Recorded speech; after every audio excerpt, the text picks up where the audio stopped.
দর্শক যে যেখান থেকে দেখছেন শুভেচ্ছা জানবেন। সমসাময়িক গুরুত্বপূর্ণ বিষয় নিয়ে এনটিভির আজকের আলোচনার আয়োজনের আয়নায় আমন্ত্রণ জানাচ্ছি চোখ রাখার, সাথে থাকার। আইএফআইসি ব্যাংক এই সময় সঙ্গে রয়েছে আমি হাসান মাহমুদ।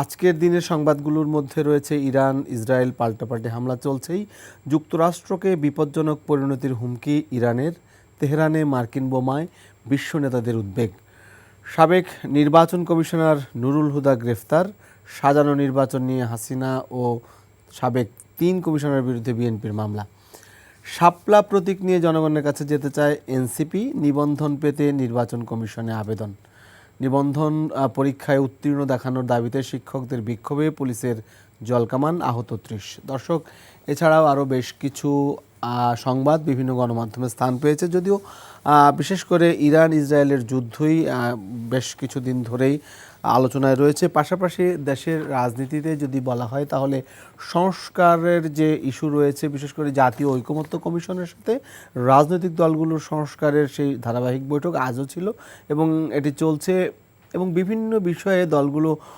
একমত প্রকাশ করলেও অনেক বিষয়ে কিন্তু এখনও তাদের মতদ্বৈততা রয়ে গেছে। তো সব মিলিয়ে আমরা আলোচনা করার চেষ্টা করব। মোটামুটি আমাদের এখানে আজকে আলোচনার জন্য আমরা 3 জন অতিথিকে আমন্ত্রণ জানিয়েছি। আমার ডানে রয়েছেন শেখ ওয়াহিদুজ্জামান দীপু, নির্বাহী সদস্য বিএনপি, এবং বামে রয়েছেন আবু হেনা রাজ্জাকি, সিনিয়র আইনজীবী, এবং সবশেষ ব্যারিস্টার জোবায়ের আহমেদ ভূঁইয়া, যুগ্ম সাধারণ সম্পাদক এবি পার্টি। আপনাদের 3 জনকে স্বাগত জানাচ্ছি। আমি শুরু করতে চাই জনাব শেখ ওয়াহিদুজ্জামান দীপু, আপনাকে দিয়ে, নির্বাহী সদস্য বিএনপি। আমরা যেই উদ্বেগের বিষয়গুলো আসলে এতক্ষণ বলছিলাম, বিশ্বজুড়েই একটা উদ্বেগ উৎকণ্ঠার মধ্য দিয়ে যাচ্ছে, বিশেষ করে আপনার ইরান এবং ইসরায়েলের যে যুদ্ধ, এবং সেটি আস্তে আস্তে দেখা যাচ্ছে যে ক্রমেই বাড়ছে এবং এক ধরনের উদ্বিগ্নতা কিন্তু বিশ্ব জুড়েই ছড়িয়ে পড়েছে। সবশেষ যদি বলি যে ইরানের হরমুজ প্রণালী বন্ধের বিষয়টি আলোচনা হচ্ছে এবং আলোচনায় রয়েছে, যদিও এটি সংসদ এবং পরবর্তীতে তাদের জাতীয় কাউন্সিল এবং তাদের প্রেসিডেন্ট সবশেষ অনুমোদন দেবে। তবে এই হরমুজ প্রণালী কিন্তু খুবই গুরুত্বপূর্ণ এবং এখানকার যে জ্বালানি, মধ্যপ্রাচ্যের তেল এবং জ্বালানি প্রভাব পুরো বিশ্বেই পড়বে বা আমরাও সেই সংকটের মুখোমুখি হতে পারি। কিন্তু প্রশ্ন হচ্ছে জনাব দীপু, যদি ভোটের আলোচনায় আমরা যখন আছি বাংলাদেশ, যে এবং একটা সংস্কার এবং সামনে ভোট সব মিলিয়ে, তখন বিশ্ব যখন টালমাটাল বা এক ধরনের অস্থিরতার মধ্যে দিয়ে যাচ্ছে, সেখানে বাংলাদেশ আসলে আমরা ঘরের চিন্তাটা আসলে ঠিক ওইভাবে করতে পারবো কিনা? আপনাকে ধন্যবাদ। বিদগ্ধ আলোচকবৃন্দ, শ্রোতামণ্ডলী, নিঃসন্দেহে যুদ্ধের দামামা সকল শ্রেণীর মানুষের জন্য একটি ভয়ঙ্কর বিষয়। আর আধুনিক সময়ে যুদ্ধ এত বেশি আধুনিক মারণাস্ত্র ব্যবহৃত হতে পারে যেটা বিধ্বস্ত, বিপর্যস্ত করে দিতে পারে একটা পৃথিবী। আমরা নিঃসন্দেহে শঙ্কিত। সর্বশেষ মার্কিনীদের যে হামলা ইরানের পারমাণবিক কেন্দ্রগুলোর উপরে, এটি মধ্যপ্রাচ্য জুড়েই নতুন ধরনের একটি যুদ্ধ সৃষ্টির আভাস দিচ্ছে বলেই মনে করে বিশ্লেষকরা। আমরা গতকালকের এই ঘটনার পর থেকে পর্যন্ত গভীর আগ্রহ এবং একই সময়ে উদ্বেগের সাথে লক্ষ্য করেছি এই বিষয়গুলো নিয়ে আন্তর্জাতিক পর্যায়ে যে আলাপ আলোচনা হয়েছে, এই বিষয়গুলো নিয়ে ইরান এবং মার্কিন যুক্তরাষ্ট্রের পক্ষ থেকে যে সকল কথাবার্তা বলা হয়েছে, আমরা প্রথমেই নির্দ্বিধায় বলতে পারি ইসরায়েল এবং ইরানের একটা যুদ্ধ যেখানে বন্ধ করার প্রক্রিয়া অবলম্বন করা উচিত ছিল বিশ্বের মোড়ল একটি রাষ্ট্রের, সেই কাজটি না করে তারা সেখানে নতুন করে যুদ্ধে অংশগ্রহণ করার পদক্ষেপটি গ্রহণ করে গোটা পৃথিবীকেই অস্থির করে তুলেছে। আপনি যে ইস্যুটা নিয়ে এসছেন, হরমুজ প্রণালী বন্ধ করে দিলে তেল সরবরাহের যে পথ, এই পথ বন্ধ হয়ে গেলে এর প্রভাব এই চ্যানেলটা বিশ্বের বিভিন্ন রাষ্ট্রে পড়তে পারে, পড়বেও। কিন্তু হিসাবান্তে এর যে পরিমাণ এবং যতটুকু আঘাত বিভিন্ন জায়গায় করবে, তার থেকে বাংলাদেশে যে মুক্ত থাকবে তা নয়। বাংলাদেশের নির্বাচনের সাথে এই মুহূর্তে এই বিষয়টিকে এতটা আশঙ্কাজনকভাবে দেখার কোনো বিষয় আমরা ভাবছি না।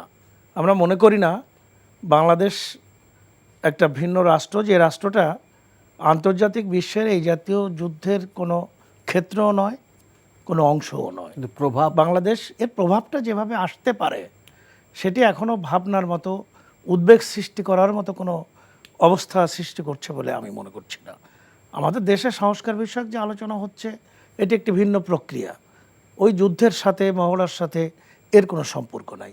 এটি চলছে আভ্যন্তরীণ রাষ্ট্রের বিভিন্ন স্টেক হোল্ডারদের মধ্যে, রাজনৈতিক দলগুলোর মধ্যে, উপদেষ্টা মণ্ডলীর মধ্যে, যারা আন্দোলনে অংশগ্রহণ করেছিল, বিশেষ করে 24-এর আন্দোলনে, তাদের সকলের মধ্যেকার আলাপ আলোচনার মধ্য দিয়ে একটা গণতান্ত্রিক নির্বাচন, একটি সাম্যের বাংলাদেশ গড়ে তোলার জন্যে সকলের ঐক্যমত হওয়ার একটা প্রচেষ্টা। এই প্রচেষ্টার সফলতা বিফলতা আমাদের দেশে একটা ভালো নির্বাচন এবং একটা ভালো সরকার প্রতিষ্ঠা এবং ভালোভাবে একটা দেশ চালানোর ক্ষেত্রে প্রভাব ফেলতে পারে নিঃসন্দেহে। কিন্তু মার্কিন যুক্তরাষ্ট্র আর ইরানের যুদ্ধের মারাত্মক তালমাতাল অবস্থা যখন হবে, তখন তো গোটা পৃথিবী স্থবির হয়ে যাবে। তখনকার অবস্থা নিয়ে এখন বিবেচনা করে আমাদের কিন্তু যুদ্ধের গতিপথ যেভাবে কোনো কারণ আছে বলে আমি মনে করি। যুদ্ধের গতিপথ যেভাবে পরিবর্তিত হচ্ছে সেটা আসলে প্রতিনিয়তই পরিবর্তিত হচ্ছে। আমি ব্যারিস্টার হতেই পারে। হ্যাঁ জোবাইর, আপনার কাছে এই বিষয়ে যদি বলি, যুদ্ধের যে গতিপথ তিনি বলছিলেন সেটা আসলে দ্রুতই পরিবর্তন হচ্ছে। যেখানে ট্রাম্প বলেছিলেন যে 2 সপ্তাহ সময়, আমরা দেখেছি যে তার আগেই কিন্তু অ্যাটাকটা হলো। তো সেই ক্ষেত্রে আসলে কি আমরা মানে কোনো চিন্তা বা কোনো, তিনি যেটি বললেন যে সেই হয়তো প্রভাবটা পড়বে না, আমরা হয়তো চিন্তা করছি যে দীর্ঘ সময় পরে আসতে পারে, কিন্তু প্রতিনিয়ত সময়টা হয়তো বা দেখা যাচ্ছে 2 সপ্তাহের জিনিস যে আক্রমণের কথা বলা হচ্ছে সেটা 3 দিনেই আক্রমণ হয়ে গেল, বা আরও ভয়ঙ্কর যদি প্রভাবিত হয়। তিনি শেষবারে যে কথাটা বললেন, যদি সব কিছু হয় তাহলে তো পুরো বিশ্বে স্টাক হয়ে যাবে বা আটকে যাবে, সেই জায়গা থেকে বলতেন। জি, এটা খুব দ্রুত ঘটছে। 2 সপ্তাহ বলেছে, এটা কূটনৈতিক একটা সিদ্ধান্ত নিবে এটা জানিয়েছে, but basically America decided much before যে তারা অ্যাটাক করবে, এটা আমার ধারণা পার্সোনাল। এবং ইরান বলেছে যে আমেরিকা কূটনৈতিক সকল স্পেস বন্ধ করে দিয়েছে, কারণ তাকে বিশ্বাস করার মতো আর কোনো কারণ সে রাখে নাই। কারণ কূটনীতির জায়গা হলো 2 সপ্তাহ আলোচনার মধ্যে আছে, এর মধ্যেই সে সকল একটা এই ধরনের অপারেশন করার জন্য এটা 1 ঘন্টার প্রিপারেশনে কখনো ইভেন আমেরিকার সেনাবাহিনীর পক্ষেও সম্ভব না। তো এই অ্যাটাকটা অবশ্যই আগে থেকে রিহার্স করেছে, তারপর এটা সিদ্ধান্তের মধ্যে ছিল, তারপর এটা কোঅর্ডিনেট করেছে এবং সময় যখন তাদের প্ল্যান ছিল তখনই তারা করেছে।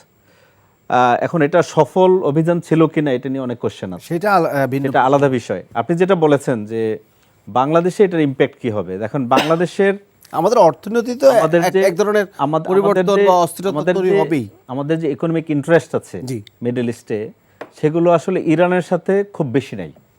আমাদের ইন্টারেস্ট হলো লেবার, সেখান থেকে আমাদের রেমিটেন্স আসে, আমাদের যারা লেবার আছে ওখানে এমপ্লয়মেন্ট হয় এবং বাংলাদেশের মানুষের জন্য এটা হেল্পফুল হয়।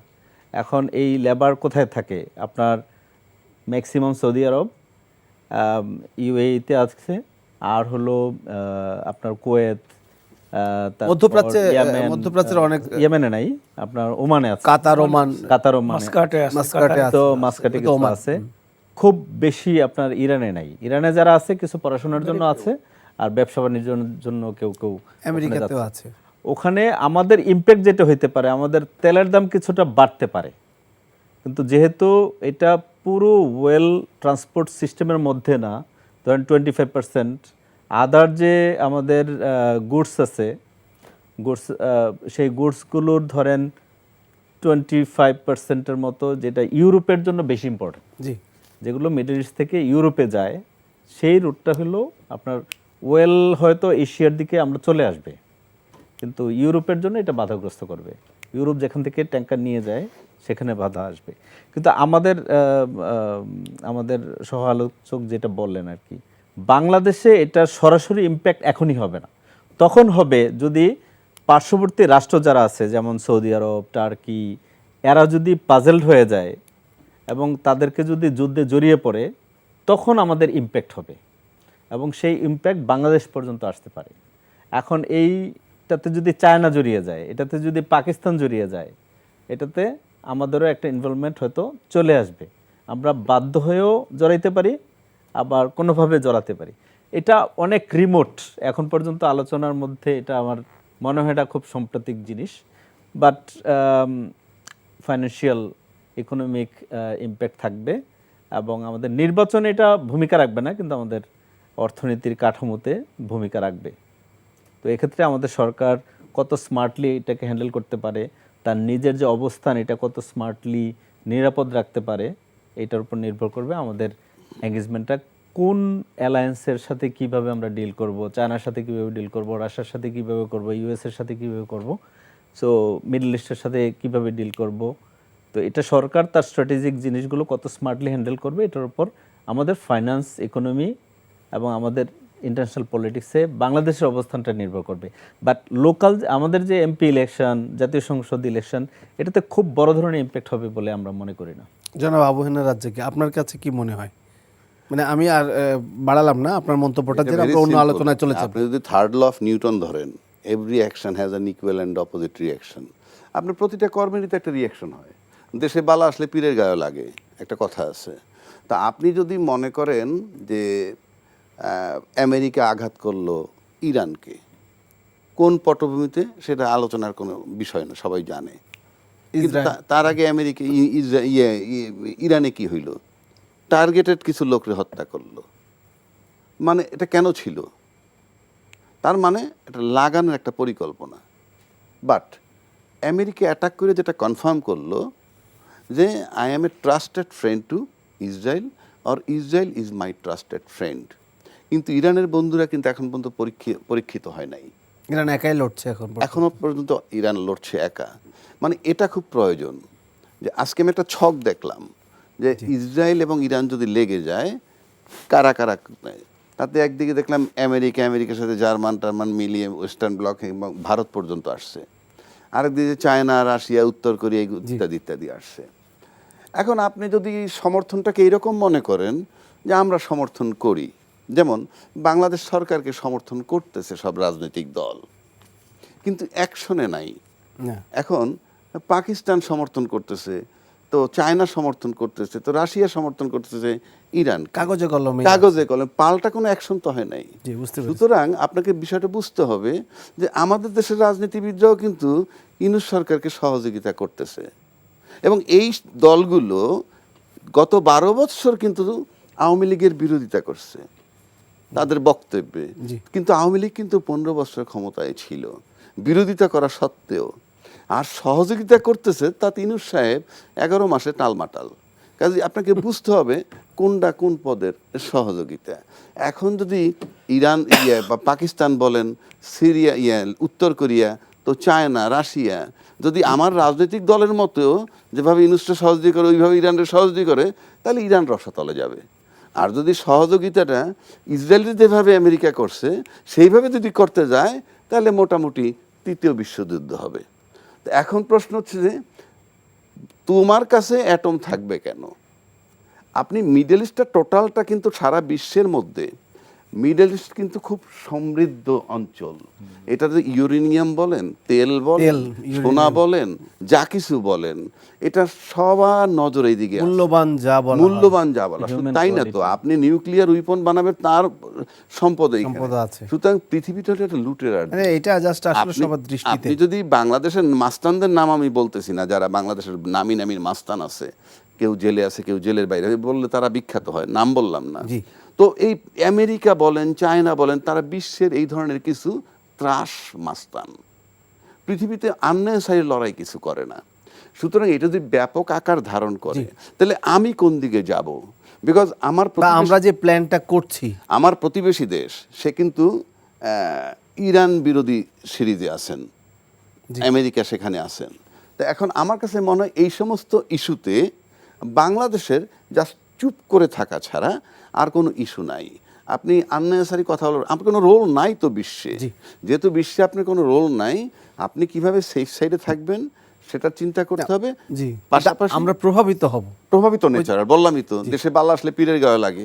আপনি চারিদিকে যদি ঘটনা ঘটে যায় এবং এটা যদি আরো টার্মাল সিচুয়েশন, ন্যাচারালি ইম্প্যাক্ট পড়বে। Impact পড়বে, সেটাই সুতরাং বলছি। আমরা চাই না এটা হোক, এবং এটা না হওয়াটাই কাম্য করি, এবং আলটিমেটলি হবে বলে আমি মনে করি না। ও দেখবেন চুক্তি টুক্তি হয়ে ওই সম্পদের শেয়ারিং হয়ে যাবে, তারপর এগুলো সাইলেন্ট হয়ে যাবে। আলোচনার একটু মোড় অন্যদিকে একটু নিতে চাই বা একটু ভিন্ন প্রসঙ্গে কথা বলতে চাই। দেশের বিশেষ করে একজন সাবেক নির্বাচন কমিশনার গ্রেফতার হয়েছেন আজকে রাতেই, এবং তিনি, তার কথা যদি বলি যে তিনি যে রাতের নির্বাচন, অর্থাৎ বিএনপি আপনারা যে অভিযোগ করেছেন বা বিভিন্ন পক্ষ থেকে এসছে যে লাইলাতুল নির্বাচন যেটাকে বলা হয়, সেই নির্বাচন তার অধীনে হয়েছিল, এবং নুরুল হুদা তিনি গ্রেফতার হয়েছেন। এবং আজকেই বিএনপি একটি মামলা করেছিল তিনি নির্বাচন কমিশনের বিরুদ্ধে, এবং তারপরেই আমরা দেখলাম যে উত্তরা থেকে তিনি গ্রেফতার হয়েছে। কিন্তু জনাব শেখ ওয়াহিদুজ্জামান দীপু, আপনার কাছে কি মনে হচ্ছে যে আসলে তিনি তো ছিলেনই, কিন্তু তিনি আসলে মানে এই মামলাটা করার পরপরই গ্রেফতার হলেন, না তিনি আসলে আরও আগেও কারো মানে তার হদিসটা পাওয়া যেতে পারত? এটা তো সরকারের নীতি নির্ধারণের ব্যাপার। বিএনপি তো সরকারের না, আর বিএনপি ব্যাপারে এটা বলতেও পারবে না। বিএনপি 3 জন সাবেক সিইসির বিরুদ্ধে মামলা করছে। এই মামলাটা করার ব্যাপারে বিএনপি প্রস্তুতি নিয়েছে, এটা উচিত ছিল সরকারের পক্ষ থেকে করা। কারণ 3 জন সিইসি বাংলাদেশের গোটা নির্বাচন ব্যবস্থাটাকে সরকার তাদেরকে রিমোট করেছে, এটা ঠিক আছে। সরকার তার স্বার্থে তাদেরকে ব্যবহার করতে চেয়েছে, এটা ঠিক আছে। কিন্তু তাদেরও তো কিছু অস্তিত্ব ছিল, তাদের তো একটা প্রশাসনিক ক্ষমতা ছিল, তাদের সাংবিধানিক ক্ষমতা ছিল, একটা সাংবিধানিক প্রতিষ্ঠান নির্বাচন কমিশন। এবং একটা দেশের গোটা নির্বাচন ব্যবস্থাকে সর্বশেষ ধরেন নুরুল ইসলাম সিইসি সাহেব, উনি বললেন ভোট হলো রাত্রে, এই জিনিসটাকে তিনি বোল্ডলি গোটা জাতির সামনে অস্বীকার করে তিনি যথারীতি ভোট হয়েছে কথাটি প্রচারের মধ্য দিয়ে কত মিথ্যাচার করলেন নির্লজ্জের মতো, তার মতো দায়িত্বশীল একটা জায়গায় থেকে। এটা জাতির জন্য দুর্ভাগ্যজনক। এখন গ্রেপ্তারের বিষয়টি সঙ্গত কারণেই দাবি করা এই দেশের সকল মানুষের উচিত, সঙ্গত কারণেই সরকারের তার বিরুদ্ধে প্রয়োজনীয় ব্যবস্থা গ্রহণ করা উচিত। আমরা অপেক্ষা করেছি সরকার কিছু করে কিনা। সরকার কিছু করে নাই। বাধ্য হয়ে বিএনপি দেশের সর্ববৃহৎ রাজনৈতিক দল, দেশের জনগণের পক্ষের একটি রাজনৈতিক দল, গণতন্ত্রের জন্য লড়াই করা একটি রাজনৈতিক দল। গণতন্ত্র যারা হত্যা করে অপরাধ করেছে, সেই অপরাধীদের বিচারের কাঠগড়ায় দাঁড় করানোর জন্যে তাদের বিরুদ্ধে সুনির্দিষ্ট অভিযোগ আনা তো একান্ত প্রয়োজন। আর সে অভিযোগ যদি আর কেউ না তোলে, তাহলে আমরা অভিযোগ তোলার দায়টা আমাদের ঘাট থেকে নামিয়ে দেব, এটা তো হতে পারে না। আমরা সর্ববৃহৎ রাজনৈতিক দল হিসেবে যথার্থভাবে আমরা কাজটি করেছি। এখন সরকার গ্রেপ্তার করেছে, তাকে আগে থেকে লুকিয়ে রেখেছিল কিনা, কেউ তাকে আশ্রয় প্রশ্রয় দিয়েছিল কিনা, তারা ভালো জানেন, আমরা ঠিক বলতে পারবো না। আমরা যেটা দেখেছি, মামলা হয়েছে, সুনির্দিষ্ট অভিযোগের ভিত্তিতে তাদেরকে গ্রেপ্তার করা হয়েছে। এই গ্রেপ্তার অভিযান চালানো উচিত এবং এই জাতীয় ব্যক্তিদের বিচারের কাঠগড়ায় দাঁড়িয়ে অন্তত এই দেশটা একটা প্রমাণ দাঁড় করানো উচিত। এই যেমন আজকে সারা দেশটাই তো চাচ্ছে স্বৈরাচার আর যেন কখনো মাথা তুলে দাঁড়াতে না পারে। এবং স্বৈরাচারের দোষর যারা গোটা 15 বছর ধরে যারা স্বৈরাচারে আচরণ করেছে, পুলিশের বিভিন্ন ধরনের কর্মকর্তা, র্যাবের কিছু কর্মকর্তা, এই জাতীয় সিইসি সাহেবরা, প্রশাসনের কিছু কর্মকর্তা, তারা যেসব অপকর্তার বিভিন্ন জেলা প্রশাসকের একটা জায়গায় লেখা দেখলাম যে ওই যে ওই মহিলা কি যেন শরীয়তপুরের, হ্যাঁ, যে সে যেটা না ওটা বলতে চাচ্ছিল না, তার একটা নৈতিক স্তরের ব্যাপার। বিভিন্ন জেলা প্রশাসকরা রিটার্নিং অফিসার হয়ে তারা সারাদিন ভোট কালেকশন নাই, হ্যাঁ ভোট কালেকশন নাই বলে দিল যে জেলা প্রশাসকের একটা বড় ভূমিকা থাকে। ইয়েস, এখন এই যে জেলা প্রশাসকরা দায়িত্ব পালন করেছে, এরা তো লেখাপড়া শিখে জেলা প্রশাসক হয়েছে, বিসিএস পরীক্ষা দিয়ে জেলা প্রশাসক হয়েছে, কম্পিটিটিভ পরীক্ষা দিয়ে তারা সমাজের সর্বোচ্চ চাকরি হিসাবে জনগণের পয়সা নিচ্ছে, প্রজাতন্ত্রের পয়সা নিচ্ছে। মোর দেন 100% কাস্টিং হয়েছে। ইয়েস, তো তারা যখন এই কাজগুলো করেছে, তাদের নীতি নৈতিকতা, তাদের বিবেক, তাদের শিক্ষা তাদেরকে বাধা দেয়নি। আমি প্রশ্ন করেছিলাম একদিন এক জেলা প্রশাসককে মুখোমুখি যে আপনি বাসায় গেলে আপনার স্ত্রী, আপনার মেয়ে, আপনার ছেলে আপনাকে জিজ্ঞাসা করে না, বাবা তুমি এই ধরনের একটা মিথ্যা কথা বললে কি করে? এই জাতীয় বিষয়গুলোর সঙ্গে সরাসরি যারা যুক্ত তাদের সাজা হওয়া উচিত, তাদেরকে আটক করা উচিত, তাদের বিচার করা উচিত। বিচারের কাঠগড়ায় দাঁড়িয়ে যদি বিচার না হয় তাহলে বিশৃঙ্খলা হবে। এই জন্য যত দ্রুত সম্ভব এদের বিচারের মুখোমুখি করার প্রয়োজনীয় ব্যবস্থা সরকারেরই উদ্যোগ নিয়ে করা উচিত ছিল। সরকার সেটা করে নাই, বিএনপি সেই দায়িত্বটি পালন করছে মাত্র। তা আরো দুজন সিসির অবশ্যই তাদেরকে পুলিশ ধরুক, তাদেরকে সরকার ধরার ব্যবস্থা করুক। ধরার দায়িত্ব তো বিএনপি নেয়নি, আইন তো বিএনপির হাতে না, বিএনপি তো পুলিশের দায়িত্ব পালন করছে না। বিএনপি করতে পারে অভিযোগ উত্থাপন করতে পারে, বিএনপি যথারীতি যথার্থ জায়গায় তাদের সুনির্দিষ্ট অভিযোগগুলো লিপিবদ্ধ করে অভিযোগের কায়দায় জমা করে দিয়েছে। বাদবাকি দায়িত্ব এখন সরকারের, তার আইন প্রয়োগকারী সংস্থার, তার বিভিন্ন এজেন্সির। তারা সেই দায়িত্বগুলো যথারীতি পালন করুক। যদি তারা পালন করতে ব্যর্থ হয় তাহলে অবশ্যই জনগণের কাছে দেওয়া এই সরকারের, যে সরকারকে দেশের জনগণ, বিরোধী রাজনৈতিক দলসমূহ, আন্দোলনকারী দলসমূহ সমর্থন দিয়ে ক্ষমতায় বসিয়েছে, তাদের কাছে মারাত্মকভাবে জবাবদিহিতে আসতে হবে, জবাবদিহি করতে হবে। কারণ এখন তো দেখতেই পাচ্ছি, কিন্তু আমরা দেখছি এভাবে করতে গিয়ে অনেক সময় মব জাস্টিস বা অন্য এক ধরনের কিছু বিশৃঙ্খল বিষয় পরিস্থিতি শুনেন, তৈরি হয়ে যায়। এত বড় একটা ঘটনার মধ্য দিয়ে 15 বছরের ইতিহাসটাকে একবার মনে করেন তো হাসান ভাই। আমরা তো দুই এক সময় আপনাদের এখানে ওই 15 বছরের মধ্যেও মাঝে মধ্যে টক শো করতে এসেছি। অধিকাংশ সময় আমার স্ত্রী আমার সঙ্গে এসে গাড়ির মধ্যে চুপ করে বসে থাকতো আমাকে নিয়ে যাওয়ার জন্য। ইট ওয়াজ ফ্যাক্ট যে আমাকে আর ফিরে যেতে পারবো কিনা বাড়ি, আমিও ভয়, এমন ভয়। ইয়াস, এই যে রাজ্যটা তখন ছিল, সেই ধরনের সময় পার করে করে মানুষের ভিতরে পুঞ্জীভূত যে ক্ষোভ, যে রাগ, যে প্রতিহিংসার আগুন, আরও অনেক কিছু হতে পারতো, হয়নি। এই না হওয়াটা আমাদের নেতা তারেক রহমান, আমাদের নেতা বেগম খালেদা জিয়ার নির্দেশে আমরা দাবি করি হয়নি। তারা খুব স্পষ্টভাবে বলে দিয়েছিলেন, যার জন্য জনগণ শুনেছে, বিএনপির নেতাকর্মীরা শুনেছে, যারা মারাত্মকভাবে নির্যাতিত হয়েছে তারা শুনেছে, তারা সব চুপ করেছিল। কিছু কিছু মব জাস্টিস হয়েছে, এর মধ্যে দলীয় নেতাকর্মীরাও আছে, এর মধ্যে বিক্ষিপ্ত মানুষও আছে। কে কোথায় কোনভাবে ঢুকে যায়, অনেকে তো সুবিধা গ্রহণ করে। সবসময় যে অর্গানাইজডভাবে সব কিছু হয়, নট দ্যাট, এটা হয়ও নি। আবার সবসময় যে একটা দলের নির্দেশে অনেক ধরনের ঘটনা ঘটে তাও কিন্তু না। এই ঘটনাগুলো অনেক সময় কিছু লোক থাকে, কিছু লোক যারা উদ্দেশ্য আগ্রহী, প্রণোদিত তারা ভাবে, হুজুকে চলে যায়, তারা একটা প্রিপ্ল্যান্ড হয়ে ফট করে, তাদের কাজটাই ওইটা। কিছু দুষ্কৃতিকারী সব সময় থাকে, কিছু সন্ত্রাসী সব সময় থাকে। এরা প্র্যাকটিক্যালি কোনো দল গন্ডগোলের ভিতরে এরা ওই কাজটা করার এক ধরনের ভিন্ন পরিস্থিতি Right, তৈরি করে দেয়। জি, তৈরি করে তার সুবিধা আমি নেব। একটু ব্যারিস্টার জুবায়ের আহমেদ ভাই আপনার কাছে একটু জানতে চাই যে সিএসি গ্রেফতারের কথা তিনি বললেন, বা যে প্রক্রিয়া তার হলো মব জাস্টিসের কথা বলছেন, এটাকে আসলে, এবং আরও দুজন, যে 3 জনের বিরুদ্ধে মামলা করেছে, আরও 2 জন এখনো আছে কি নেই সেই বিষয়টাও তিনি বলছেন যে এটা সরকারের দায়িত্ব।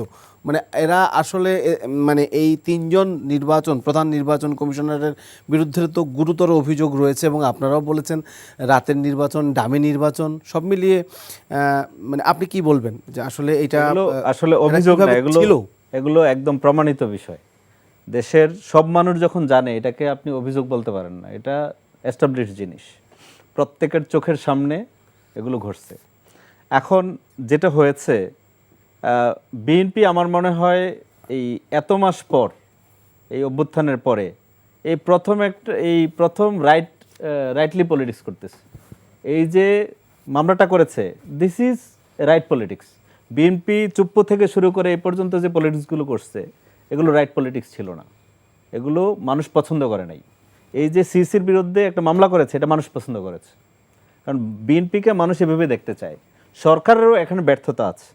এই 3 জন সিএসিকে যদি বাংলাদেশে থাকে, এটা অভ্যুত্থানের পরপরই তাদের অ্যারেস্ট করা দরকার ছিল। এই যে অ্যারেস্ট করা হয় নাই, এটা কিন্তু জনগণের বিরুদ্ধে কাজ করেছে। 11 মাস আপনি বারবার মবের কথা বললেন, তারা তো মবই তৈরি করেছে। তারা যে ইলেকশনটা করেছে কিভাবে করেছে? মব করেই তো ইলেকশন করেছে।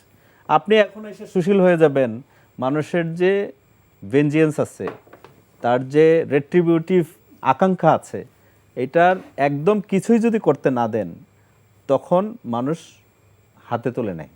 আপনি রাষ্ট্রের যন্ত্রকে যদি ন্যায় বিচারের জন্য আপনি ব্যবহার না করেন, তাহলে আপনি আইন হাতে তুলে নেওয়ার কথা বলছেন না, তখন তো একটা বিশৃঙ্খলাও সৃষ্টি হয় সামাজিক অবস্থা। সেটা বলছি, নুরুল হুদাকে অ্যারেস্ট করলে কোনো বিশৃঙ্খলা না, আমি সেটা নুরুল হুদার অ্যারেস্টের কথা বলিনি, বলছি যখন আইন হাতে তুলে নেয়, সেটা আপনি যে কথা আইন তো হাতে তুলে নাই, ধরে দিয়ে দিচ্ছে। এখন কোনো মানুষের খুব বেশি থাকতে পারে, এইটা দেখার দায়িত্ব রাষ্ট্রের। রাষ্ট্র এই যে তাকে এত মাস অ্যারেস্ট করলো না, এইটার ব্যর্থতার কারণেই কিন্তু তার এই যে সিচুয়েশনটা হয়েছে, এটা তার হয়েছে, এটা তার কামাই। আপনি দেখেন, আমি অনেক ইভেন মাহবুব সাহেব, উনি কিন্তু প্রতিবাদ করেছেন, উনি কমিশনার ছিলেন, প্রতিবাদ করেছেন, ইভেন মাহবুব সাহেব অন্য যারা কমিশনার ছিলেন ওই কমিশনাররা মাহবুব কিন্তু তালুকদার। মাহবুব তালুকদার সহ আমি এরকম ডকুমেন্ট দেখেছি 4 জন কমিশনার একসাথে বসে তার বিরুদ্ধে স্বেচ্ছাচারিতার অভিযোগ করেছে। 4 জনের সিগনেচার আছে জি, তিনি উনি শোকজ ছাড়া। খেয়েছেন অনেক এবং কিছু। ওনারা যে ডিসিশন নিয়েছে 4 জন মিলে, উনি যখন ডেলিভার করতে এসে সেটা ঠিক ডিফারেন্ট ডিসিশন তিনি দিতেন। দিতেন। এবং বেশিরভাগ ডিসিশন উনি র্যাব পুলিশ সবার সাথে মিলে উনি যখন মানে পুলিশকে এডমিন ক্যাডারদেরকে যখন ব্রিফ করতেন ইলেকশনের আগে, উনি যেটা মিটিংয়ে ডিসিশন হইতো তার ঠিক উল্টো এসে উনি এখানে ব্রিফ করতেন। এ ধরনের অভিযোগ আছে। এবং ওনার অফিস ছিল অবাধে, আওয়ামী লীগ তখন ইলেকশন করছে, তাদের সাথে অবাধে রেগুলার মিটিং করেছে কিভাবে ডিসিরা রোল প্লে করবে, কিভাবে ভোট পুলিশ manipulate প্লে করে করবে, তাদেরকে দিয়ে দেওয়া কিভাবে যায়। পলিটিক্যাল ফোর্স প্লে করবে, এগুলো নিয়েও উনি আলোচনা করেছে। এই ধরনের অনেক ইনফরমেশন আমরা পেয়েছি। So he is a different character. আপনি নর্মাল একজন জাস্ট দায়িত্ব পালন করতে গেছে, করতে গিয়ে কিছু কাজ হয়েছে, সব লায়াবিলিটি নেই, এইটা নুরুল হুদার ক্ষেত্রে কখনোই খাটবে না। ওনার স্পেসিফিক ভায়োলেশন আছে এবং এগুলো রাষ্ট্রবিরোধী কাজ, এগুলো সংবিধান বিরোধী কাজ, এগুলো খুব ছোটোখাটো অপরাধ না। যাদেরকে আপনারা অ্যারেস্ট করেছেন তাদের চেয়ে অনেক বেশি অপরাধ করেছে এই নির্বাচন কমিশনার নুরুল হুদা, আউয়াল, ওনারা। কারণ আমরা দেখেছি আমাদের পার্টি যখন ইলেকশনের জন্য আমরা নিবন্ধনের জন্য যখন আমরা অ্যাপ্লাই করেছি রেজিস্ট্রেশনের জন্য, আমরা প্রথম দিকে প্রায় 90টা দলের মধ্যে অ্যাপ্লিকেশন আমাদেরকে ফার্স্ট পজিশনে রাখছে যে আমাদের ডকুমেন্ট ঠিক আছে। এরপরে 12টার একটা শর্ট লিস্ট করলো, ওখানে আমরা ফার্স্ট পজিশনে আছি। এটা সাংবাদিকদেরকেও ব্রিফ করেছে। পরবর্তীতে 4টা করলো, 4টার মধ্যে আমরা ফার্স্ট। এরপরে 2টাকে নিবন্ধন দিল, ওখানে আমি নাই। ওয়াই? কোনো ব্যাখ্যা নেই। হঠাৎ করে বললো যে আপনার এই জিনিস নাই। তো এই যে স্বেচ্ছাচারিতা, এটা অলসাহাবও করেছে। তো এরপরে ইলেকশনে দেখেন রেজাল্টের সময় এত পার্সেন্ট, একবার তিনি বললেন এত পার্সেন্ট, এরপর বললেন আরেকটা পার্সেন্ট। অনেক আসন আছে যেখানে বিএনপি কখনোই ধরেন 500 ভোটের নিচে পায় নাই, 1000 ভোটের নিচে পায় নাই, ওখানে শূন্য ভোট দেখাইছে, একদম জিরো জিরো। আপনি যদি 2018 ইলেকশনের রেজাল্ট দেখেন, 2008 ইলেকশন দেখেন, ওখানে দেখতে পারবেন যে একদম জিরো জিরো অনেকগুলো আসন আছে যেখানে বিএনপি সবসময় সংখ্যাগরিষ্ঠ। তো এত ভোট, কমিটি তো একটা আছে বিএনপির, একটা ওয়ার্ডের ধর একটা কমিটি আছে, ভোট যে আর ভোটের কেন্দ্র সংখ্যা- আছে ওই এলাকায় কমিটি আছে, অনেক ক্ষেত্রে কমিটির দেখা যে মেম্বার আছে তাদের ভোটও নাই। ভোটার সংখ্যার চেয়ে ভোট কালেকশন হওয়ার বিষয়গুলোতেও অনেক গরমিল Exactly. ধরেন সেখানে পাওয়া ধরেন গেছে। আমার কেন্দ্র যেটা, ওখানে বিএনপিকে শুধু ভোট দিয়েছে আমার ফ্যামিলি, আমার ফ্যামিলির 5 জন সদস্য ভোট দিয়েছে। আমার বাবা ওখানে মোটামুটি সম্মানিত লোক, উনি ভোট দিয়েছে, মানে ওনাকেই শুধু অ্যাক্সেস দিয়েছে ভোট দেওয়ার জন্য, আর কাউকে কোনো ভোটের অ্যাক্সেস দেয় নাই। এটা শুধুমাত্র উনি যেহেতু টিচার ছিল, আমার দাদা চেয়ারম্যান ছিল, এই কারণে এলাকার একজন সম্মানিত ব্যক্তি হিসেবে জাস্ট উনি নিরীহ মানুষ, আমার আম্মা ভাবি টাবি গিয়ে ভোট দিয়ে আসছে, অ্যাকসেপ্ট হিম, কাউকে ভোট দিতে দেয় নাই। তো এটা তো মব উনি তৈরি করেছে, এখন উনি মুভের শিকার হবে না। তারপর আমরা মনে করি আইনজীবী হিসাবে যে মব থাকা উচিত না। রাষ্ট্র যদি যথাযথ দায়িত্ব পালন দায়িত্ব করে গ্রহণ করে। তাহলে কারো গায়ে জোতা ওঠার কথা না, তবে তার পানিশমেন্ট জোতা না, আরো অনেক বেশি হওয়া উচিত। জনাব আবু হেনা রাজ্জাকি, আপনার কি তাই মনে হয়? ধন্যবাদ। দুইজন বিজ্ঞ সমালোচক, জি, না, দুজনই তিনি যেটা রাজনীতিবিদ, আমি বলছিলেন। একটা নিরপেক্ষ লোক, আমার এটা বলা কি বলবো আর। না, প্রধান নির্বাচন কমিশনার সবচেয়ে ইন্টারেস্টিং ব্যাপার এখানে অবজারভেশন যেটা, জি এখানে heat lost and heat gain একটা কথা আছে। এই মামলাটা করে বিএনপি কিন্তু একটা গেইন করছিল, গেইন করছে না, একটা মামলা করছে। কিন্তু একটু আগে ভাই বললেন যে ওখানে ইয়ের নাম আসছে, এই যে যুব দলের কে বা কাহারা আছে, আমি জানি না, স্বেচ্ছাসেবক দল বা যুব দল। স্বেচ্ছাসেবক দল বা কিছু একটা বলছে। যদি তাই হয় তাহলে আবার লস হয়ে গেল। মানে বিষয় বুঝাইতে পারছি, মামলা করছেন, ধরতেও পারেন, পুলিশের কাছে সোপর্দ করে পুলিশের কাছে হস্তান্তর করা হ্যাঁ, কিন্তু তার আগে সোপর্দ যে করা জুতা হয়েছে। স্যান্ডেল মারাটা, সেটা কিছু লস হয়েছে, অত মুখে যতই বলি। পাশাপাশি যদি আবার উনি যে কথাটা বলল সেটা আনি, মহামূল্যবান কথা, কিভাবে আমি বলি, এদের অপরাধ তো একটা না, এই নুরুল হুদার অপরাধ তো একটা না। প্রথম অপরাধ হইল সরকারের প্ররোচনায় বা বাধ্য হইয়া সে অনৈতিক কাজ করছে, 18 কোটি লোকরে বঞ্চিত করছে ভোটাধিকার থেকে। তার ভোটাধিকার থেকে, এটা একটা অপরাধ। এবং এই অপরাধটা সে করছে দুর্নীতির বিনিময়ে, ওটা হলো সেকেন্ড অপরাধ। মাসিক বেতনে, শুধুমাত্র মাসিক বেতনের টাকায় বাংলাদেশের কোনো কর্মচারী এই কাজ করবে না, কেউ না। যদি আমাকে বলে তোমার মাসিক বেতন 15,000 টাকা, আমি সরকার কইছি এটা করো, না বান্দরবান পাঠান, ফার্ম দোকানদারি করব।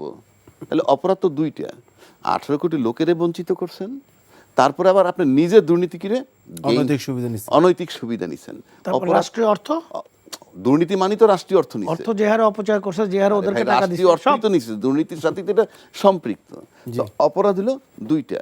এবং চাকরিতে একটা বিধান আছে, আমি যেমন বলি মাস্টার অ্যান্ড সার্ভেন্ট রিলেশন, যে মাস্টার যে লটা করবে তুমি মানতে বাধ্য, কিন্তু মাস্টার জন্য অনৈতিক কাজ করতে বলে ও জায়গায় তোমার বিরোধিতা করার রাইট আছে। যেমন আপনি প্রোডাক্ট বিক্রি করতে যাবেন বাজারে, আপনার প্রোডাক্ট নিয়ে যে যত কথাই বলুক আপনি উত্তেজিত হইতে পারবেন না, আমি কিনতে চাই না, আপনার প্রোডাক্টটা এই না সেই না, আমি নিব না। কিন্তু এক জায়গায় আপনি উত্তেজিত হওয়ার ক্ষমতা আছে, সেটা কি আপনার প্রোডাক্টটা ভালো না যদি বলে।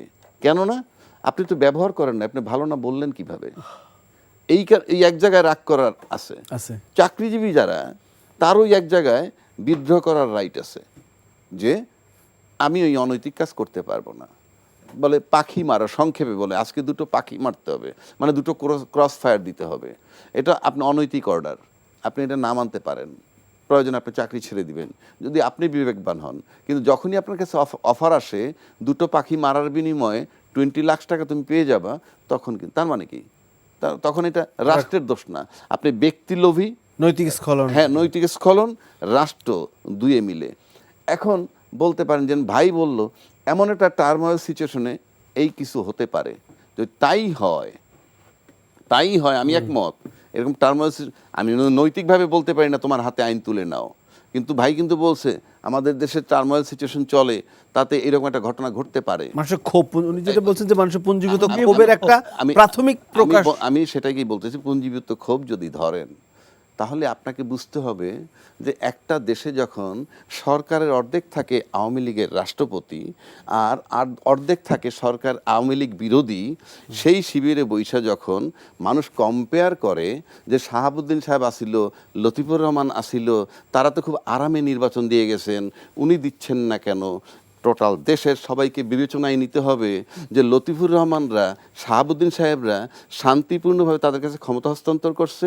থানা পুলিশ থেকে থানা পুলিশ পালায় নাই, ডিসি পালায় নাই, এসপি পালায় নাই, বাইতুল মোকাররমের খতিব পালায় নাই, বাংলাদেশ ব্যাংকের গভর্নর পালায় নাই, বিচারপতিরা পালায় নাই। আবার সরকার দুই ভাগ, অর্ধেক আওয়ামী লীগ আছে প্রেসিডেন্ট সাহেব, আর অর্ধেক আছেন আওয়ামী লীগ বিরোধী। ইভেন স্বাধীনতার পরেও 71 সালেও আমাদের ডিসি এসপি অফিসে ডিসি ছিল, এসপি ছিল, অর্থাৎ পাকিস্তানের যারা ছিল তারাই বাংলাদেশি হয়ে গেছে এবং সবাই কার্যকর ছিল। এবং সবাই ওই জায়গাটাও মেনে নিতে হবে। আজকে যেভাবে বলল যে মানুষের ক্ষোভ প্রকাশ হয়েছে, তো একইভাবে বুঝতে হবে কি টার্মোয়াল সিচুয়েশনের মধ্যে এই সরকার আছে। সুতরাং এই সরকারকে কোঅপারেট করে নির্বাচনটা আপনি কীভাবে সুন্দর করে নেবেন সেই জায়গাটা ভাবতে হবে। আজকে যে বিষয়গুলো আসছে, অন্যান্য এই লতিফুর রহমান যখন নির্বাচন করছে, শাহাবুদ্দিন যখন নির্বাচন করছে, তখন কিন্তু বিজয় এই বিপ্লব ছিল না, এই বিপ্লব সনদের প্রশ্ন ছিল না, সংস্কারের প্রশ্ন ছিল না, বিচারের প্রশ্ন ছিল না, 2000 লোক হত্যা ছিল না, মব জাস্টিস ছিল না, প্লাস বিডিআর হত্যার ঘটনা ছিল না, শাপলা চত্বরে লোক মারার ঘটনা ছিল না, আয়নাগর ছিল না।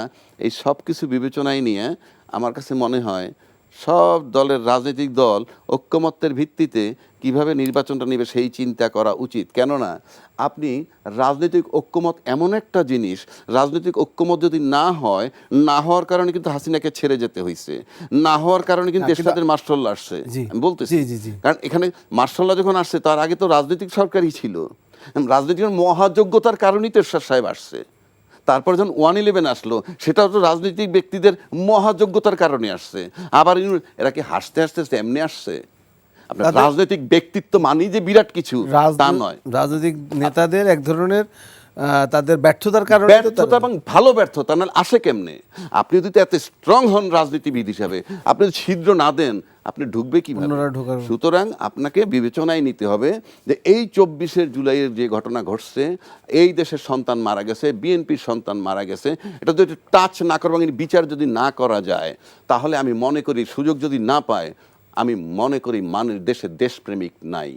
ক্ষমতার লোভ ছাড়া আর কিছু নয়। আপনাকে সুস্পষ্টভাবে পাশাপাশি আরেকটা কথা বলে রাখি, এই দেশে অনেক কথা আছে যে ইউনূস সাহেব ওই যে টার্মোয়েল সিচুয়েশন ইউনূস সাহেব যাবে না, আপনি লিখে রাখতে পারেন ইউনূস সাহেব চলে যাবে, হাত পা ধরেও কেউ রাখতে পারবেন না। বাট ওই যে ফেব্রুয়ারি মাসের যে কথাগুলো আসছে সেখানে কিন্তু কিছু টার্মস অ্যান্ড কন্ডিশন দিছে এবং ইট ইজ কি বলে এটা অ্যাপ্রুভড বাই হাইয়েস্ট, সবচেয়ে বড় স্টেক হোল্ডার যারা রাজনীতির, তারা কিন্তু অ্যাপ্রুভ করছে কি ফেব্রুয়ারি মাসে নির্বাচন হবে, ইফস অ্যান্ড বাটস কি সংস্কার, জুলাই সনদ, বিচার, এর দৃশ্যমান অগ্রসরটা দেখতে হবে তারপরে। সুতরাং সবাই যদি যারা নির্বাচন নিশ্চিত করলেই ক্ষমতায় যাবে, সবচেয়ে বেশি দায়িত্ব তাদের, তাকে কোঅপারেট করে কিভাবে আপনি নির্বাচনটা নেবেন। নয় ইউনূস সাহেব বলছে সবচেয়ে সুন্দর নির্বাচন উপহার দিবে, আমি নিশ্চিত করে বলতে পারি তার কোনো দায় নাই। যদি না দিতে পারে নির্বাচন, আবার তৃতীয় পক্ষকে ডেকে বলবে আমার ব্যর্থতা, আমি পারলাম না, আপনারা কারা কিভাবে দায়িত্ব নেবেন নেন, আমি চলে যাই। তাহলে আজকে যারা নির্বাচন করলেই ক্ষমতায় যাবে তারা হয়তো আবার 2-3 বছরের জন্য পিছিয়ে যাবেন, সেটাও তাদেরকে মাথায় রাখতে হবে। আমি কিন্তু পদত্যাগেরও তো একটা গুঞ্জন উঠেছিল ডক্টর ইউনূস, ওগুলো কাছে গিয়ে সামনে একদম পরিষ্কারভাবে চলে যাবেন। কারণ আমি তো নুরুল হুদার মতো নির্বাচন দেওয়ার জন্য অঙ্গীকারবদ্ধ নই, আমি তো অমুকের মতো যাই আরো সিসি ছিল তাদের মতো নই, হাবিবুল আউয়াল তাদের মতো নির্বাচন দিবেন আপনি নিশ্চিত থাকতে পারেন, এবং তার কোনো কমিটমেন্ট ওই হিসাবে থাকবেন। আমি বাধ্য না, কারণ আমি যদি ভালো নির্বাচন না দিতে পারি আমি দিব না। কিন্তু সেই জায়গাটা আপনাকে আরেকটু বলতে চাই আর কি, সেই জায়গাটিতে যে সংস্কারে ঐকমত্য কমিশনের সাথে কিন্তু আলোচনা হচ্ছে, সেখানেও কিন্তু আপনি হয়তো লক্ষ্য করেই থাকবেন যে বেশিরভাগ রাজনৈতিক দল কিন্তু বিভিন্ন বিষয়ে কিন্তু এই যে উচ্চ কক্ষ, নিম্ন কক্ষ বা এনসিসি এইসব বিষয়ে কিন্তু মতদ্বৈততা এখনো রয়ে গেছে। তার মানে জুলাই সনদের যে জায়গাটা, ওগুলা খুব বড় সিরিয়াস জায়গা না, ওগুলো অনেক, ওগুলো তো নতুন এডিশন, সংবিধান সংশোধন না, ওটা তো নতুন এডিশন। আপনি সিম্পল একটা জায়গায় আসেন, স্থানীয় নির্বাচন আগে না এমপি নির্বাচন আগে, জাতীয় নির্বাচন একমত হইতে পারেন নাই এখনো। হ্যাঁ, এই বিষয়ে আপনি এটা মানতে হবে। 2 নম্বর, প্রধানমন্ত্রী 2 টার্মে বেশি থাকতে পারবেন না। সেটাই বলছিলাম, সংস্কার সেটা আপনি কি বেসিক জায়গায় তো আপনি আসতেছেন না। যদি আপনি এগুলো না হন, লেভেল প্লেইং ফিল্ড একটা বিশাল ব্যাপার। এই যে প্রশাসন, ওনারা বিএনপি করেন, ওনারা বুকে হাত দিয়ে বলুক, ওনারা কিন্তু এই প্রশাসনের বিরুদ্ধে সবসময় কথা বলেছেন কি লেভেল প্লেইং ফিল্ড নাই। লেভেল প্লেইং ফিল্ড কিন্তু নিয়ন্ত্রণ করে প্রশাসন, নির্বাচন কমিশনের কোনো লোক নাই। সারা বাংলাদেশে নির্বাচন কমিশনের লোক আছে 10,000, অফিসগুলো চালায়, কিন্তু নির্বাচনের সময় এই প্রশাসন তার আন্ডারে যায়। এরা লেভেল প্লেইং ফিল্ড, ওনাদের অভিযোগ ছিল বছরের পর বছর সময়, আমিও একমত, লেভেল প্লেইং ফিল্ড ছিল না। আজকে ওনারা নির্বাচন চাচ্ছে এই প্রশাসনের অধীনে, ওনারা কেমনি নিশ্চিত যে লেভেল প্লেইং ফিল্ড থাকবে? আর থাকলে সেটা থাকবে কেন, অত নিশ্চিত কেন? সেই প্রশাসনই তো তখনকার ইউএনও আজকে হয়তো ডিসি হয়ে গেছে। হ্যাঁ, সুতরাং সেম প্রশাসন তো এত নিশ্চিত কেন যে লেভেল প্লেইং ফিল্ডের ব্যাপারে কোশ্চেন নাই, এবং ওই প্রশাসনই আপনাকে লেভেল প্লেইং ফিল্ড দিবে, গ্যারান্টিটা কোথায়? আমার কাছে এগুলো প্রশ্ন। সুতরাং আপনাকে, তারপর আমি বলবো, আপনাকে নির্বাচন যদি নিতে হয়, আমি তো বারবার বলতেছি ইউনূস সাহেব নির্বাচনে, ইউনূস সাহেবকে একটা সরকার আউটগোয়িং আর একটা সরকার আসবে, এই মাঝখানের পিরিয়ডটা তার, এবং ইউনূস সাহেবের কোনো মেয়াদ নাই। বাংলাদেশি জনগণ অনেক ভাগ্যবান যে উনি একটা মেয়াদ দিয়ে দিচ্ছেন। কি মেয়াদ? আমি জুনের মধ্যে চলে যাব। এই মেয়াদ আপনি তো দিতে, এই মেয়াদ তো তারা কেউ দেয় নাই। অন্তর্বর্তী সরকার তো সংবিধানে নাই, সংবিধানে যেহেতু নাই তার মেয়াদও নাই। এখন একটা কথা আসতেছে তত্ত্বাবধায়ক সরকার অধীনে নির্বাচন চাইতে পারে, এমন প্রশ্ন আসে। তত্ত্বাবধায়ক সরকার প্রশ্ন তো তখনই আসে যখন নির্বাচিত সরকার থাকে। উনি তো নির্বাচিত সরকার না, উনি তো একটা অন্তর্বর্তীকালীন সরকার, বিশেষ ব্যবস্থায় বসছে। এখন আপনি যদি তত্ত্বাবধায়ক সরকার আনতে চান তাহলে ওনার স্ট্যাটাসটা কি? নির্বাচিত সরকার তো নাই। তাহলে আপনি কিভাবে নির্বাচন করবেন? আর 1 নম্বর। 2 নম্বর, সংস্কার ম্যান্ডেটরি, এক জায়গায় যেতে হবে। কেন আমি বলি, কোন সংবিধানের অধীনে আপনি নির্বাচন করবেন? পুরনোটার উপরে না সংস্কার হওয়ার পর সেটার উপরে? জুলাই চার্টার যেটা বলছে, হ্যাঁ, তো আপনার তো সংবিধানই এখনো ঠিক হয় নাই, কোনটার উপরে নির্বাচন করবেন? আমরা হাসতে হাসতে কোথায় যাচ্ছি জানেন? এই যে রাজনৈতিক দলের যে ঐক্যমত্য না হলে কি হবে জানেন? ইউনূস সাহেব লম্বা সময় থাকবে, 1। 2 নম্বর, ইউনূস সাহেব চলে যাবে। সবচেয়ে ইন্টারেস্টিং ব্যাপার কি জানেন? ওই সহযোগিতার মতো বলতেছি, অনেক ছোট ছোট দল আছে না, বিএনপি, জামাত আর এনসিপি বাদ দেন, তারপরে 100 দল যদি একত্র করেন 200 লোক, হ্যাঁ, এরা কিন্তু এরাও নির্বাচন চায়, কারণ কি জানেন, যতক্ষণ ইনুস সাহেব থাকবেন অতক্ষণই কিন্তু ওই গণভবনের দাওয়াত খাবেন আর সঙ্গে সঙ্গে আলাপ চালান। একবার বিএনপি ক্ষমতা আসুক বা অন্য কেউ আসুক, আর কেউ ডাকবে এদের? যে আমি একটু জনাব দীপু আপনার কাছে একটু জানতে চাই যে সংস্কারের বিষয়টা তিনি যেভাবে বলছিলেন, আসলে রাজনৈতিক দলগুলো এখনো এই বিষয়গুলোতে যদি মতদ্বৈধতা ক্রমান্বয়ে এখনো এক জায়গায় না আসতে পারে, আসলে যেটা তিনি অবতারণা করেছিলেন যে তত্ত্বাবধায়ক সরকার উপরে যেমন জামাত চাচ্ছে যে তত্ত্বাবধায়ক সরকারের অধীনে মানে স্থানীয় নির্বাচনও, তো সব মিলিয়ে আসলে আপনি সংস্কারটা আসলে যেটা করা হচ্ছে সেই জায়গাটা লক্ষ্য অর্জিত হবে কিনা, আর এইটার মধ্য দিয়ে আসলে গণতন্ত্র সুসংহত করা যাচ্ছে কিনা, মনে হচ্ছে কিনা, যাবে কিনা আগামীতে আর কি? আপনি ইচ্ছা করলে রাজনৈতিক দলগুলোকে অস্বীকার করতে পারছেন না, না, তা বড় হোক আর ছোট হোক। একটু আগে না আমি যেটা বলি, হেনা ভাই যে কথাটা বললেন এটি অনেকের জন্য কষ্টকর হবে শুনতে, কিন্তু বাস্তবতা তো এটাই যে বাংলাদেশে দু একটি রাজনৈতিক দল বাদ দেওয়ার পরে শতাধিক যে রাজনৈতিক দলগুলি আছে, এই দলগুলির সংমিশ্রণ 200-300 লোকের সংখ্যা হতে পারে। সেটা তিনি বলেছেন, বড় কয়েকটি বাদ দিয়ে।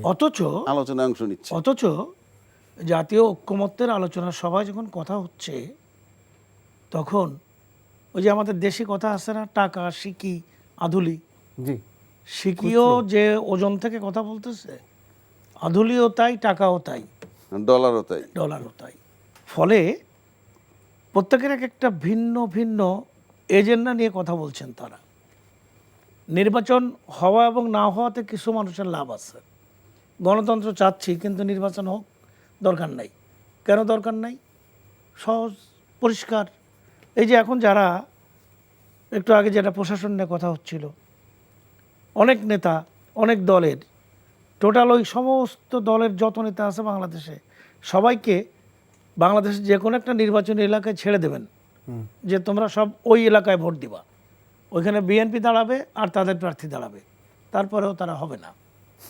কিন্তু প্রশাসনের উপরে তারা কিন্তু খবরদারি করছে। উপজেলা পর্যায়ে আমি একটা নির্বাচনী এলাকায় আমি কাজ করি, আমাদের ইউনো সাহেবরা বলেন যে আমাদেরকে তো এনসিপি, বৈষম্য, আরও দু একটা পার্টির কথা বলে, এদেরকে দেখতে হয়, তারাও এসে ওই বিভিন্ন সুবিধা ভাগ বন্টন হচ্ছে, তো এই ভাগ বন্টনের ক্ষেত্রে নাম বলে যে এদেরকে দিতে হয়, এদেরকে দিতে হয়, এদেরকে দিতে হয়, আপনাদেরকেও দিতে হয়। তখন আমরা এই কথা যদি বলি যে ওদের কারে দিচ্ছেন এটা দেখান, তখন ইউনোর উপরে চাপ সৃষ্টি করা প্রয়োজন হয়। ওইটা আবার তথ্য চলে যাবে দলের কাছেও, সরকারের কাছেও, বিএনপি উপজেলা নির্বাহী অফিসারের সাথে যে বেয়াদবি করতেছে। আবার তারা যে কথাটা বলতেছে, ওই কথাটা যে কত অসামঞ্জস্যজনক। দেখা গেল একটা উপজেলায় সারা জায়গায় ঘুরে 3টে বা 4টে ছেলে আছে ওই দলটায়, যারা সুযোগ বুঝে নাম লেখায় ফেলছে, তারা এসে দাবি করতেছে আমরা এই দল প্রতিনিধিত্ব করি। ওসি সাহেবরা এসে তারা ধমক দিচ্ছে রীতিমতো যে আমরা এই আন্দোলন, ওসি সাহেবরা ভয় পাচ্ছে তাদের, বিএনপিকে যতটুকু ভয় পায় তার থেকে বেশি ভয় পাচ্ছে ওদের। এখন এরা যদি নির্বাচন হয়ে যায় তাহলে এই যে প্রাপ্ত সুবিধাগুলি এর একটা অংশও পাবে না।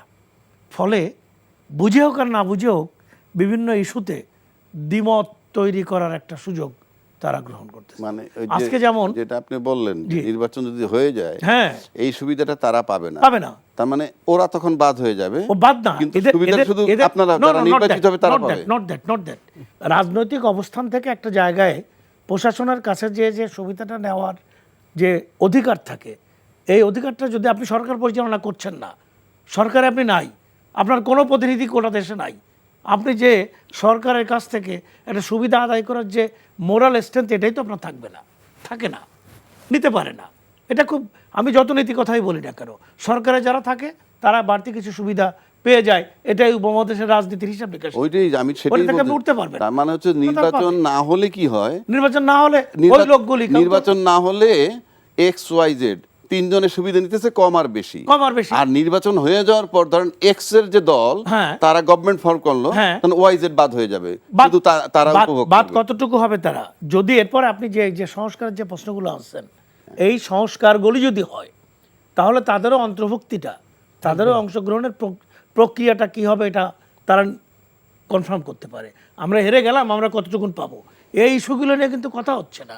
কথা হচ্ছে আজকে আমি দেখলাম কিছুক্ষণ আগে 121টা সংস্কার প্রস্তাব আসছে যেগুলা জি। প্রশাসনিক আদেশে করে ফেলানো যায়।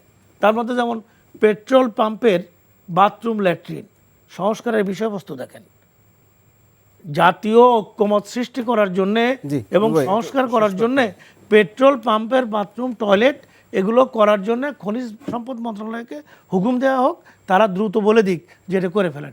ইট ইজ এ সংস্কার।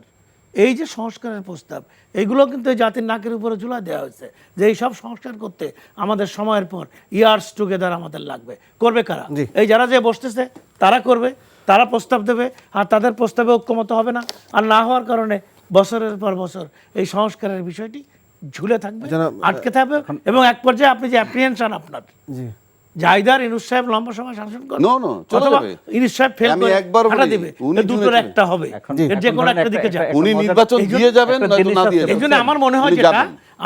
মনে হয় সেটা হচ্ছে ন্যূনতম ঐক্য হইয়া যে নির্বাচন বিষয়গুলো নেন, আসছে, নির্বাচন yes, নেন। একটা ন্যূনতম নির্বাচন ছাড়া, ঐক্য, গণতান্ত্রিক নির্বাচন প্রক্রিয়া নেন, ছাড়া, কেমনে নিবেন? গণতান্ত্রিক সরকার ছাড়া একটা দেশ চলতে জি, পারে না। জি, চলা মোটামুটি উচিত আমাদের না। আলোচনা অনেকটাই পরিষ্কার। দর্শক, এই ছিল আজকের আলোচনার আয়োজনের সারবস্তু। এই আলোচনা থেকে প্রাপ্ত কিছু যুক্ত হোক, খোলা থাকুক সত্যের চোখ। সবাই ভালো থাকবেন, শুভরাত্রি।